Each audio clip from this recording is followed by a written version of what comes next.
హైదరాబాద్లోని భారతీయ జనతా పార్టీ కార్యాలయం దగ్గర ఉద్రిక్త వాతావరణం నెలకొంది. నీటిని రద్దు చేయాలని డిమాండ్ చేస్తూ యూత్ కాంగ్రెస్ నేతలు ఆందోళన చేపట్టారు. బీజేపీ కార్యాలయం ముట్టడికి యత్నించారు. గాంధీ భవన్ నుంచి బయలుదేరిన యూత్ కాంగ్రెస్ నేతలను పోలీసులు అడ్డుకున్నారు. దీంతో ఉద్రిక్త వాతావరణం నెలకొంది.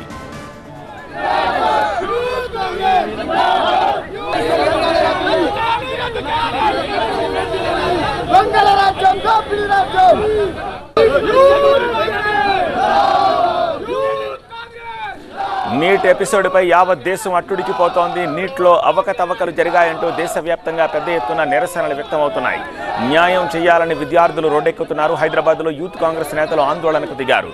జాతీయ స్థాయి వైద్య విద్య ప్రవేశ పరీక్షలో అవకతవకలకు నైతిక బాధ్యత వహిస్తూ నీట్ చైర్మన్ రాజీనామా చేయాలంటూ నినాదాలు చేశారు. కేంద్రానికి వ్యతిరేకంగా నినాదాలు చేశారు. నీట్ పరీక్ష రద్దు చేసి మళ్లీ నిర్వహించాలని డిమాండ్ చేశారు. విద్యార్థులకు న్యాయం జరిగే వరకు తమ పోరాటం ఆగదన్నారు. కేంద్ర మంత్రి కిషన్ రెడ్డి గాని బండి సంజయ్ గాని తెలంగాణలో అడుగు పెట్టే ముందు బరాబర్ నీటును రద్దు చేయాలి, పిల్లలకు న్యాయం చేయాలి. నెక్స్ట్ నీట్ పరీక్షకి ఏ విధంగా కావాలో దానికి సంబంధించిన ఆర్థిక లావాదేవీలు అంటే రూపాయి కూడా తీసుకోకుండా నెక్స్ట్ విద్యార్థులకు న్యాయం చేసే విధంగా చేయాల్సిన బాధ్యత కేంద్ర ప్రభుత్వం మీద ఉంది. ఖచ్చితంగా లేకపోతే ఎంపీలను ఈ బీజేపీ ఎంపీలను ఎక్కడ తిరగనివ్వమని చెప్పి తెలియజేస్తా ఉన్నా. 27వ తారీఖు పార్లమెంట్ దిగ్బంధం చేయబోతుంది యోజన కాంగ్రెస్. ఏ ఎంపీలను ముందరికి పోనీయమని కూడా మీ అందరికీ తెలియజేస్తా ఉన్నాం.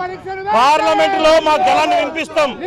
దాంతో పాటు ఇక్కడ కూడా ఈ రాష్ట్రంలో ఉండే విద్యార్థుల పక్షాన 8 మంది బీజేపీ నాయకులు పోరాటం చేయాలి, 2 కేంద్ర మంత్రులు పోరాటం చేయాలి. లేకపోతే తెలంగాణలో అడుగు పెట్టనివ్వాలి.